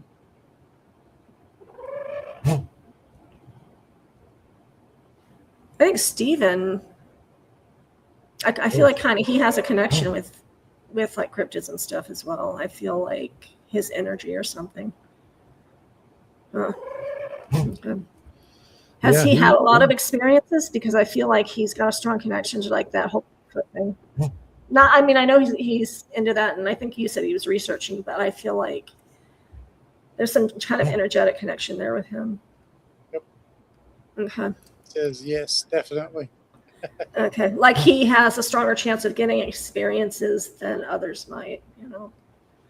I mean, he might have actually experienced something interdimensional with a Bigfoot, because we all know that a lot of people think they're interdimensional, and some people have seen them going through portals. David Pilates featured that on his Sasquatch, the show that documentary that he did, featuring Adam Davies. I feel like he might have had some kind of experience related to that. Says, "Oh Lord, don't say that, LOL." And Hey, if you're a Bigfoot hunter, hey, you probably have. A lot of people think they are strictly interdimensional, but you know, you might all of a sudden when something's there and you haven't seen it or heard it before, some people think that could be a sign of interdimensional as well. Or you'll hear something walking next to you, but you won't see it. Some people might interpret that as interdimensional. So I feel like he has those experiences, but I don't think it's been anything scary, or I don't feel like he's been hunted or anything. I just feel like he kind of draws them in. Yeah, I don't know some how. of his stories. He definitely draws them in. Some of the stories he has about he's actually a real avid hunter, deer hunter. Okay, because he said, could it be from when I was out deer hunting? I heard yes, Stephen. I heard yes on that one, but that's not the only time. So, have you tried, Stephen? I'm hearing my guides are saying have him leave something out for Bigfoot, or I don't like a lot of people leave apples in food. I don't know if he's done that. I'm hearing he might want to do that. I don't know if he's already tried that, because that actually works well for a lot of people. But I'm hearing he might want to do that. There's some kind of curiosity on their part towards him. So, I think he's an interesting guy. Yeah, that's what I'm picking up on. Yeah. He says he's thought about it, but never done it. Yeah, maybe because you're thinking it. Usually those messages, when I get those, it's because people think about it and aren't doing it. So that might be validation. You might want to do that. Then I keep getting, like, whether it's apples or just fruit. I keep hearing apples, Stephen. They're adamantly saying leave some apples out. Salisbury steak. Honestly, I would love that if I was a Bigfoot. Greg. That's Greg. I'm drooling just thinking about steak, but yeah, that's what I would think they'd like anything. I don't know, but I keep hearing they seem to love apples as treats. But yeah, I would think. I heard peanut butter, peanuts, peanut butter. I heard peanut butter too. Okay, see, he says I do put out apples for my deer. Okay, well, maybe. Okay, huh. I'm wondering if maybe they've probably, because I was picking up that they've been around on somebody's property. Maybe it was his. I keep seeing like a Bigfoot around somebody's property. And David, I had picked up on that with you a while ago too, but we haven't talked about it much. But I feel like there's somebody in this chat that there's Bigfoot. That's I think it was Stephen. Okay. I know Greg from Relic Films is on here right now, and okay. he's had quite a. Here's the one from Salisbury steak. Yes. Hi, Greg. He's had quite a few experiences. I know. Yeah, I've watched his documentaries. Yeah, those are the kind of experiences I look to have. There's a guy that is a Bigfoot researcher here, and he literally sees the portals opening, and then not an actual portal. It's more like kind of like a wavering light effect. But I don't know if they've ever seen anything step through, but that's kind of what they get. And then they kind of feel the energy, and that's really close to where I live. But there's been a lot of them seen here. I've got one for you. This is coming from somebody I know that's wanting us to come out. But this is on his property that he deer hunts. Mm-hmm. So I'm going to show you a few images. First one, you can see the bear, right? He's right there by the tree. Oh yeah. Mm-hmm. He's sitting there eating. Now the next one in the clip is all of a sudden he spins around and he's looking behind him. You see that? Oh yeah, yeah. Now watch this. This thing all of a sudden appears where there's nothing there before. You see it? I don't know if I'm kind of seeing what looks like a lot of light. Is that a tree to the left or? See? No, that ain't a tree. There's nothing. Okay. Yeah, if you That's look the at the same other camera, at the same angle with that bear. pictures, the tree is there. Oh. This is over here in this open area. Something just appears. Okay. And I honestly wow. believe it's something in a portal. I think that's Yeah, portal. that's what I just heard. Yeah. See a Okay. hand. You look. I just went right before you said portal, Dave. That's what I heard. They're like, Lori, that's actually a portal of energy there. Yeah. See that those Oh hand? my gosh. Now watch this. Wow. Oh my God. I'm going to have nightmares tonight. And I got to tell Greg something. I started picking up on something for his film crew as well. I did there's something that came through remote viewing for him. So it reminded me to tell him about that. Look at this face. Okay. Oh my gosh. Because my guys are like, Lori, it's something pretty freaky, whatever. They're like, it's probably good nobody did pick up on it because I feel like it's not human, whatever the hell. It's hard for me to kind of see from here, but oh wow. You see, it's got the eye. That's right here. The eye. Okay. I You think kinda it's a see the one-eyed, mouth right one-horned, here. flying purple people. Wow. It's kind of weird looking. In Oh my this gosh. portal thing, and I swear, I told him, I said, man, that's a portal. I said, I just feel it. I said, it's a portal. Yeah. Yeah, that's what my God said right before you said that, David. They're like, that's actually yeah.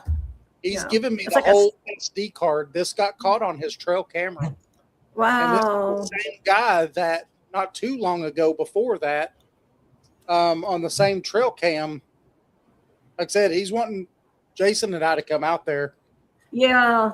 I'm Um, hearing it. Whatever it is, hunts wildlife out there. That's what they're like, Lori, whatever it is, hunts wildlife. This is what he caught before that. So you see those eyes back into the forest? Oh, yeah. So that's about 8 foot. Oh, my God. I get when I see those eyes, I picture something sort of like Bigfoot, but it's not.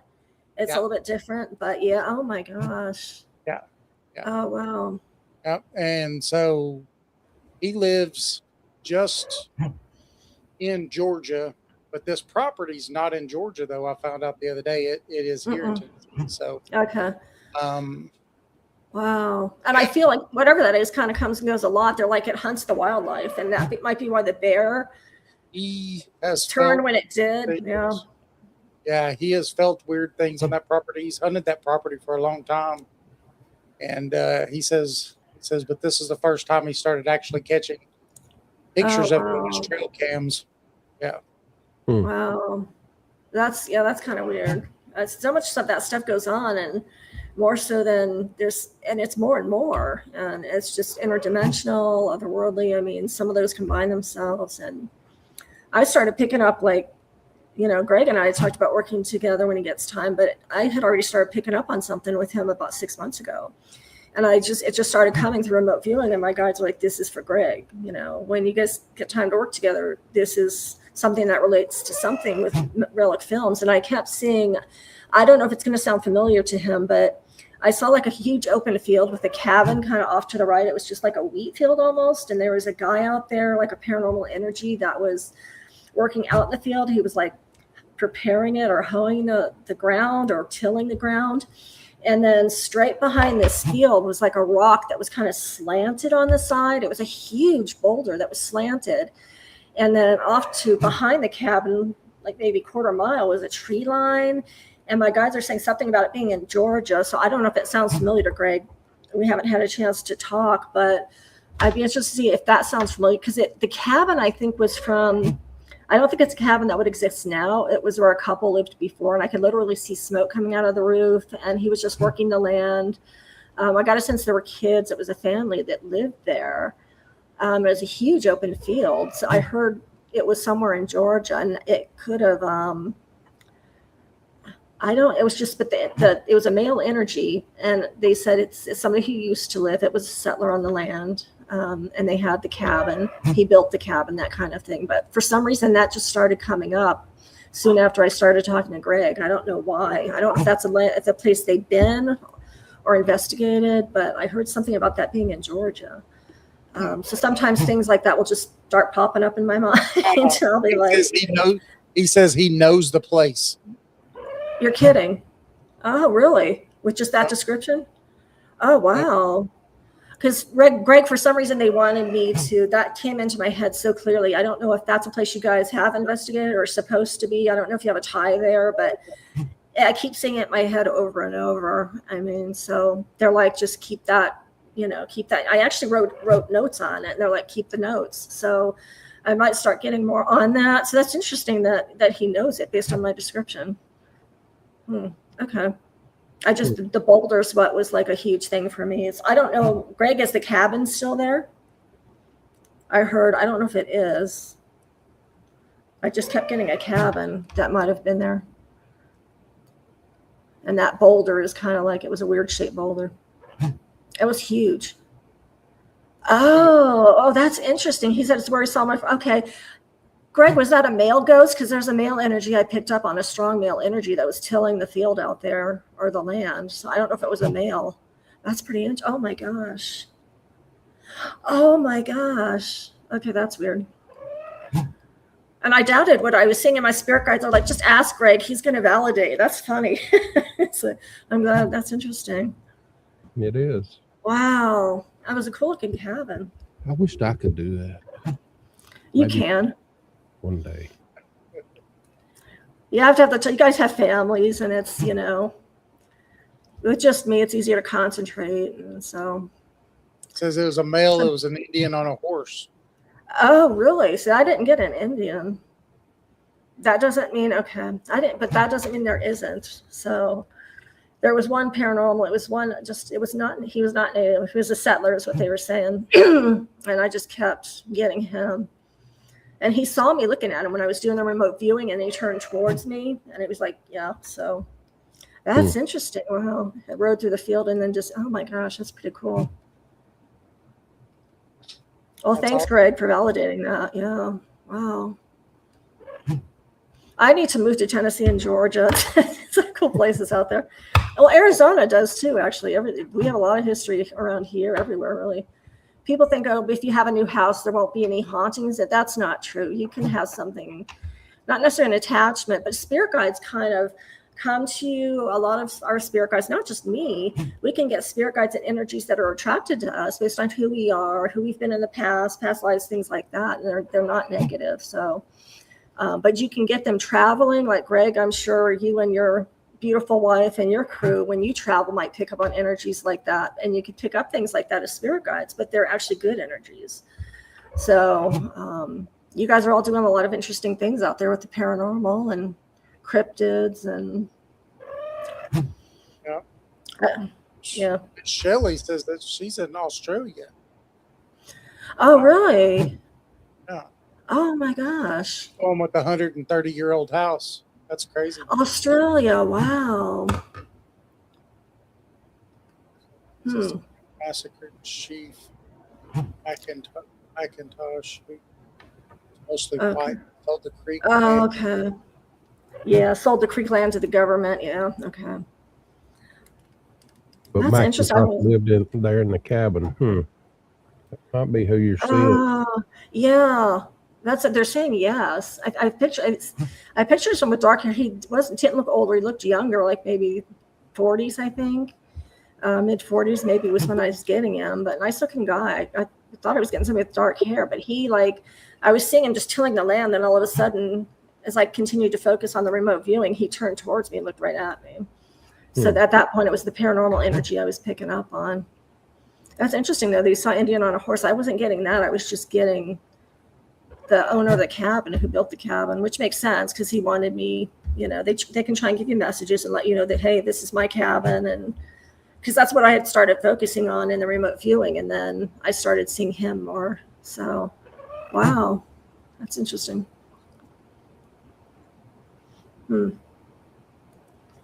Says, yep, I'm an Aussie. It's kind of cool to have an Aussie. She said the house may even be older than 130. Yeah, they're saying yes, it is. Okay. Maybe 10 years. Yeah, they're saying maybe about 10 years or 10 to 20, I think. Yeah. Huh. Wow. That's crazy. That's old. Wow. Yeah, Greg, they're saying he is. that was McIntosh I was seeing apparently. So he could come and go, but that's who I was picking up on then. Yeah, if anybody that's on here wants some remote viewing or as a psychic medium, we usually use both medium abilities and remote viewing. It kind of goes hand in hand a lot of times. But National Cat Day. As he welcomes us there. Yeah, look at that. Look at him. It's National That's Cat the Day. I'm allergic to cats. Uh-oh. Too. Oh, Greg. Oh, maybe that's why, Greg, you're asking, does he welcome us back there? Okay, so yeah, they're saying I got a very strong yes to that. And maybe that's why, Greg, he was showing himself, because my guides had me focus on that for a while. I probably focused on that remote viewing for an hour. So I think so, absolutely. Because my guides are saying there's something about you guys going back to that location. So yes, that's validation then. The remote viewing was validation. Absolutely. Yeah, I guess I'm a day behind, Shelley. That's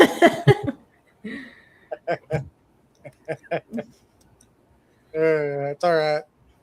Living in the Well, past.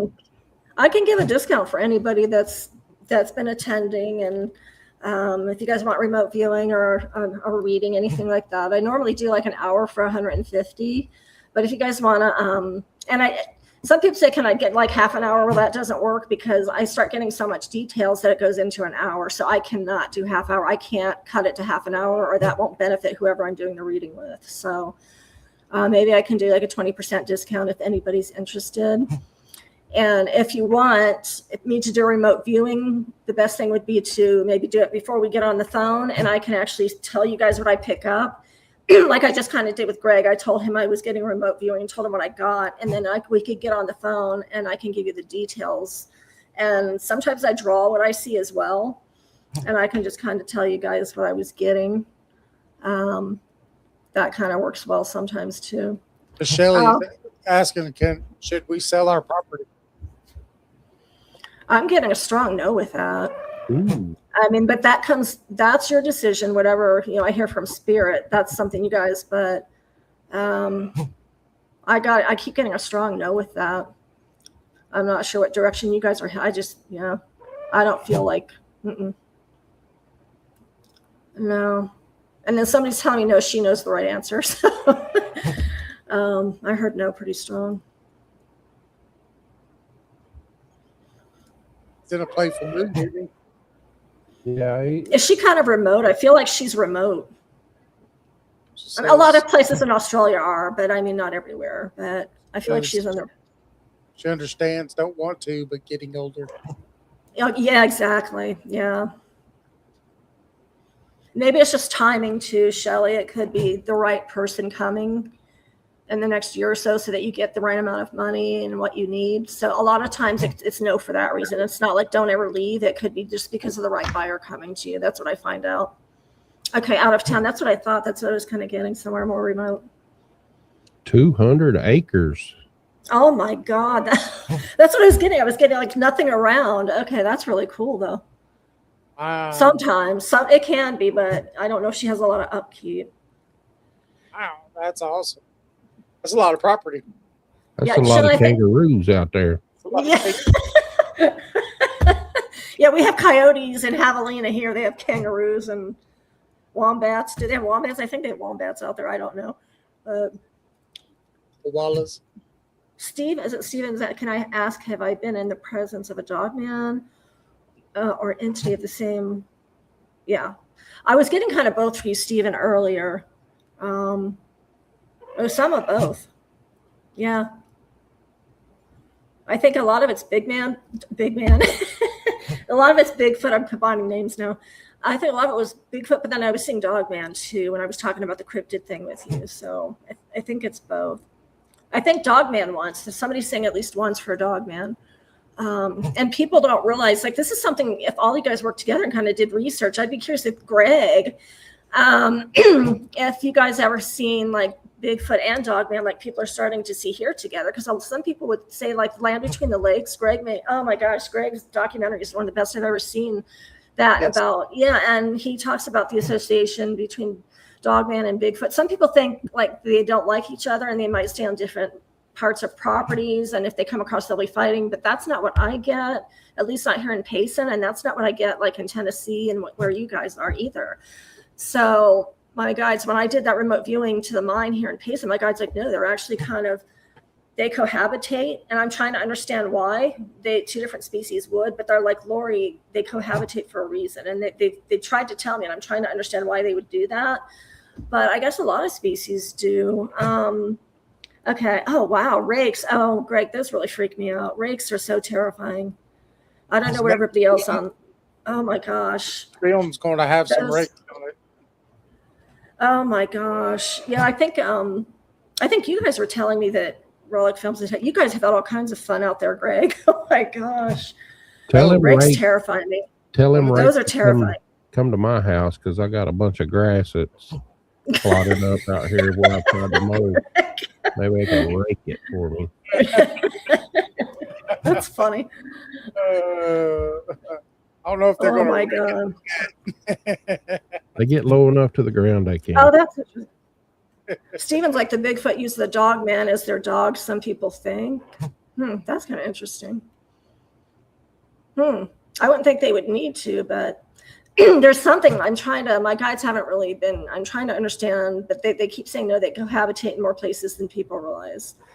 Not everywhere, but Bigfoot and Dogman, when I was down there, they were like right together. They were all kind of cohabiting together under there. So, and then people have seen them here too. Now, not all the sightings might be true, but people might have, there are bears here. So, but yeah, that's his first impression is that rakes are lesser beings than Bigfoot.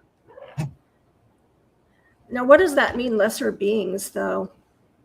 Not as powerful, or just lesser as far as energy, or lower, maybe? I don't know. That's what I would think, yeah. Those things are terrifying. I mean, I don't know if those could be interdimensional, too. From my understanding, from my guides say they're like they are. Some aren't maybe. But I always interpret those things as being more, not as high on the hierarchy. Okay.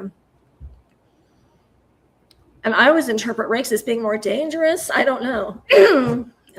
I've heard some weird stories about those things. Well, I know Greg has come almost face to face with some. Wow. If I'm not mistaken, the next movie, or one of his next movies, they actually came face to face with some, and if I'm not misquoting you there, Greg, I think you said something about y'all seeing what looked like portals opening up, and there were 3 of these things. Yeah, he's saying they are interdimensional. A lot of these things are okay. Yeah, that's what my spirit guides kept saying, is they are. And when I hear interdimensional, and like Greg or anybody else on here can let me know, Stephen, when I hear interdimensional, I think, okay, they can be in like Tennessee in your backyard one minute, and then interdimensional, then you can it's kind of like a wormhole kind of effect, and you could be 200 miles away, 1,000 miles away. That's kind of when I hear interdimensional, that's what I think is that ability to travel like that. So, which is kind of scary too. And I'm not sure what the reasoning would be to travel like that. Why would you be traveling? I don't know if they kind of stick to one area, but those things terrify me. Or she said the ones we encountered were okay. That's, yeah, a lot of these cryptids are. Greg, did they seem to notice you guys? Do you think they were there because you guys were there, or was it a threatening presence?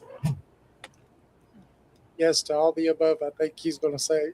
Okay, that's what I would think. Yeah, that's kind of how like a lot of sightings with Bigfoot are too. I don't know if they've ever hurt anybody, or if there's disappearances and people think cryptids could be responsible. Not all the time, but oh my gosh, they charged us. Okay, oh my gosh. Well, Wow.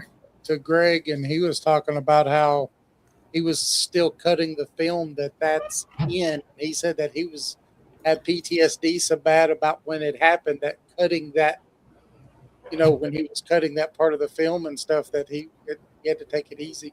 Oh my gosh, that's terrifying. I look forward to seeing that film when it comes out. Oh yeah. He's really. Be honest, he's got a throw it up here, Greg. They're on Roku now. They've got a Roku channel Okay. and everything. And I've been meaning to get with him, but Jason and I, in 27, so it's going to come next year. Jason and I are going to sign up with him, and Relic TV. Oh, good. Okay. And be part of Relic Films and stuff. Oh, that's awesome. See, I told you guys you were supposed to be working together. Didn't I say that last show? That was already in the works. That's a good idea for you guys. That's exciting stuff. Wow. Yeah, he asked us. I asked you a question, Greg, but I don't think you've seen it maybe. But does Jason and I both need to sign the papers, or just one of us?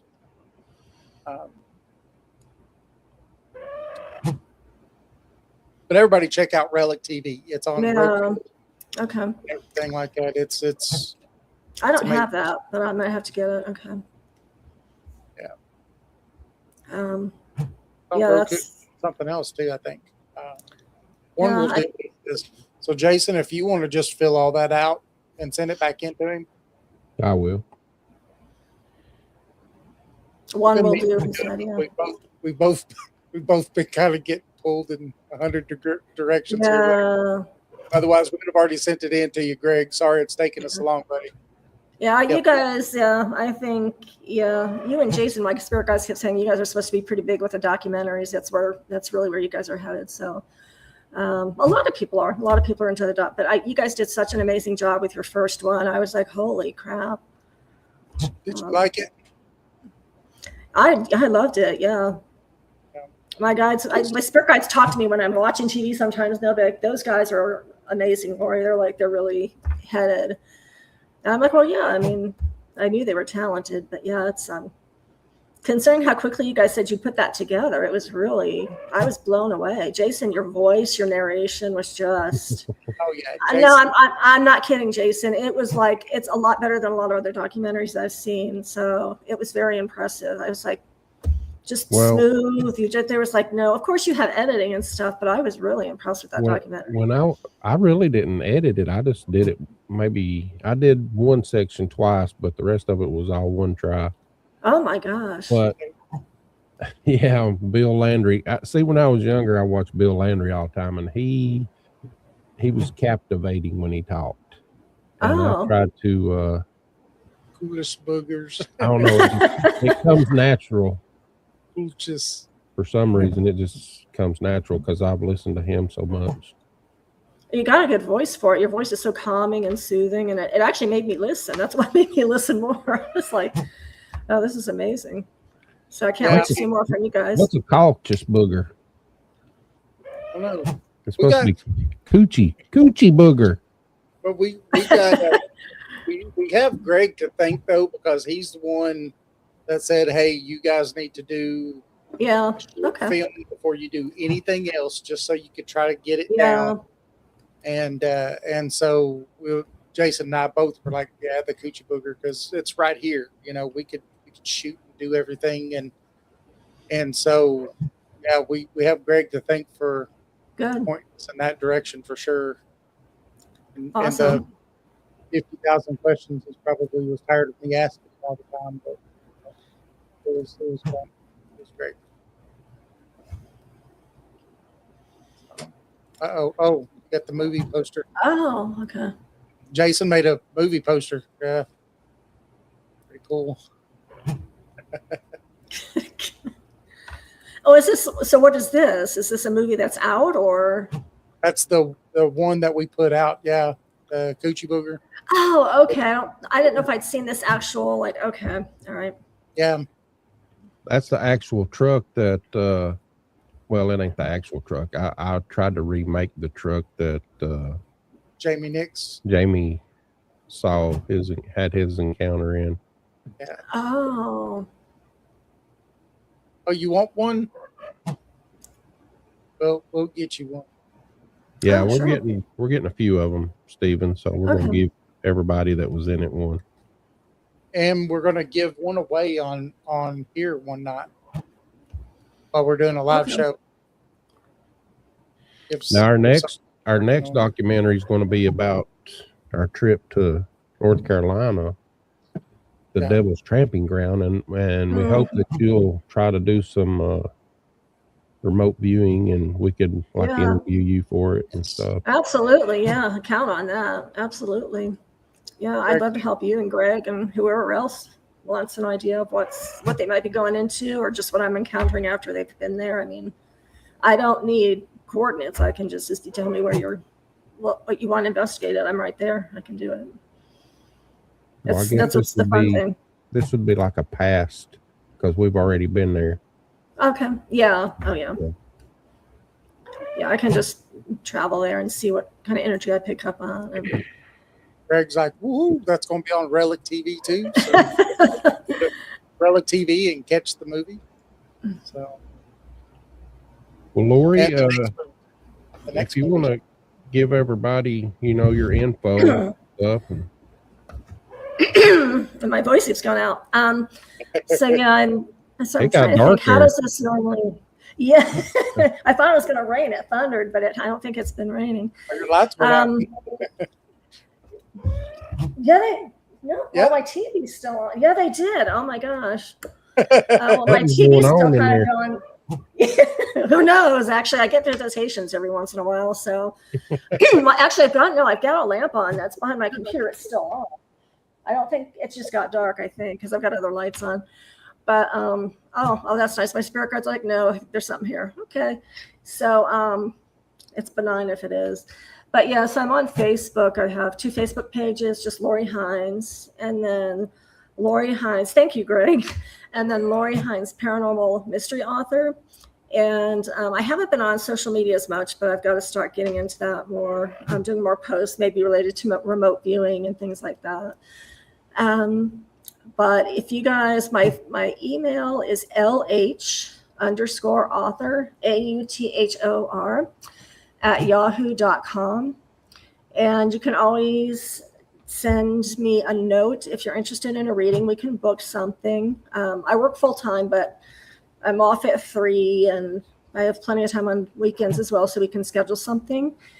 Whether you guys want just a regular psychic medium reading or something along the lines of remote viewing, and that way I can maybe do half an hour as a remote viewer or an hour and then get online with you and let you guys know what I'm picking up on. If you're related, because a lot of people seem to have questions related to their properties.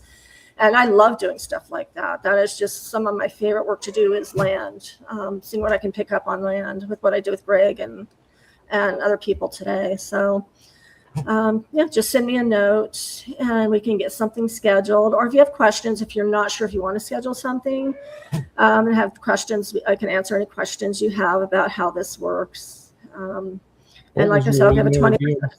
Huh? LH. Okay. _author, AUTHOR,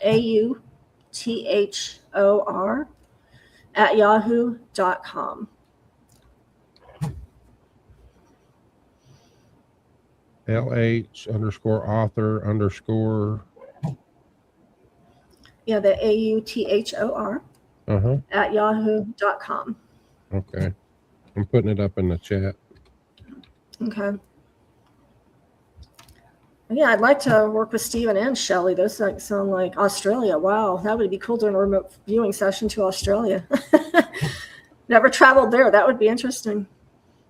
And then I'm glad, Greg, I appreciate you validating what I was picking up on. I always feel like I'm going nuts during these viewing sessions, and my spirit guides keep saying, no, ask Greg. He's going to validate what you're picking up on. So, Also, want to say before this is over that when Jason and I get over to Relic TV on Roku and Fire TV, most of our new movies that we do, we're going to put on there for like a month before we put them on, anywhere else. So then that way we can try to drive people to go to Relic TV.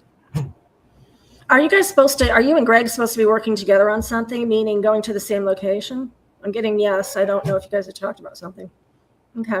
We've never not talked about anything yet anyway. Okay, I've been hearing that for months. You guys are, I've been getting something. You guys are all supposed to work together on one location. Okay. All right. That's exciting.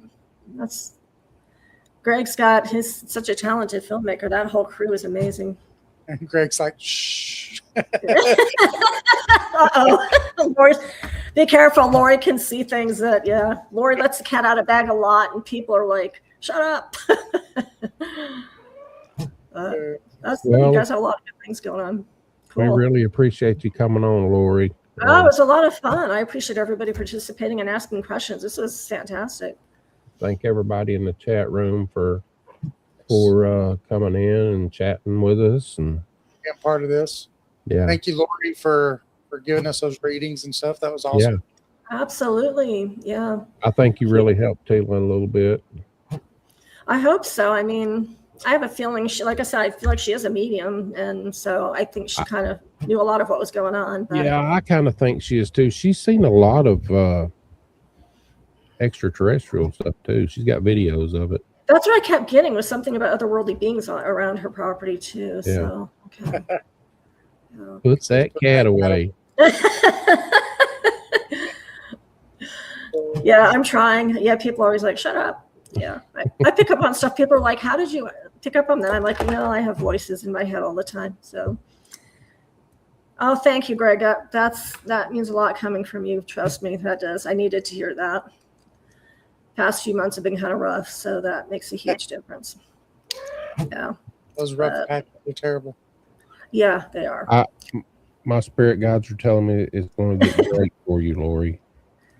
That's what I keep hearing. That's what all my friends say. They're like, Lori, you're so down. I'm like, you don't always feel like you are. I think everybody feels like that. Everyone with gifts, you kind of doubt yourself. But yeah, that's kind of strange because my spirit guides kept saying, they're like, you're supposed to be going to Skinwalker Ranch. And I'm like, no, guys, they don't do mediums out there. They're like, just shut up and see what happens.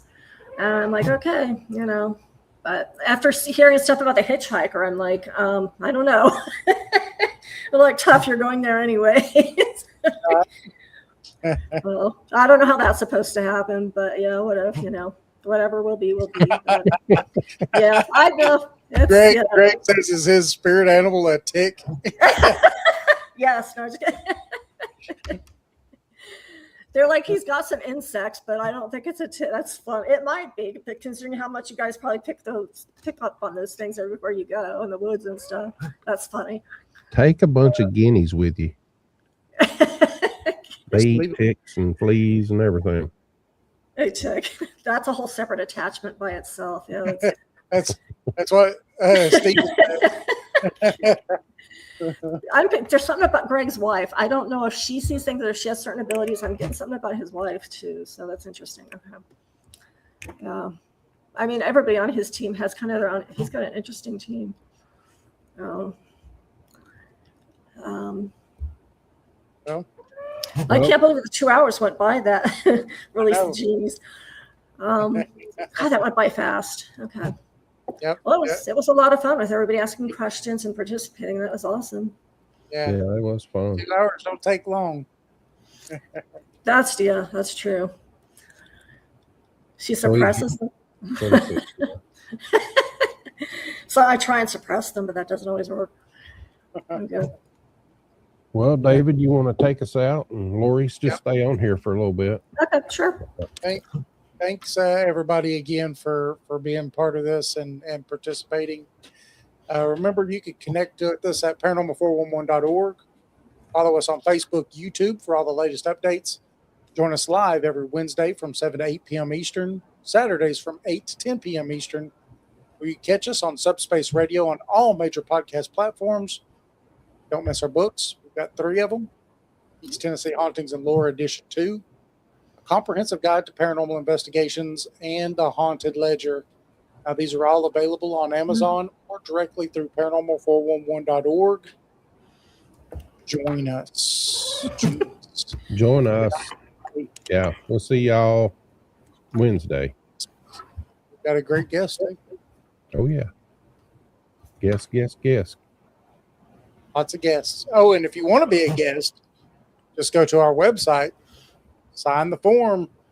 We get the emails, and we'll have you on. As a matter of fact, you get to pick the day you're on. So do it. Do it You now. get to pick, let's rephrase it. You get to pick the Wednesday or Saturday you're on. That's right. You get to pick one of the 2 days I just mentioned. And that's it. I guess I misrepresented it, didn't I? Because I said you pick any day you want. Any of those 2 days. All right. We'll see y'all next time. Good night. Have you ever wondered what lurks in the shadows? What secrets the night hides? What strange phenomena might be happening just beyond your perception? Join us as we journey into the world of the paranormal, exploring everything from ghosts and UFOs to cryptids and unexplained occurrences.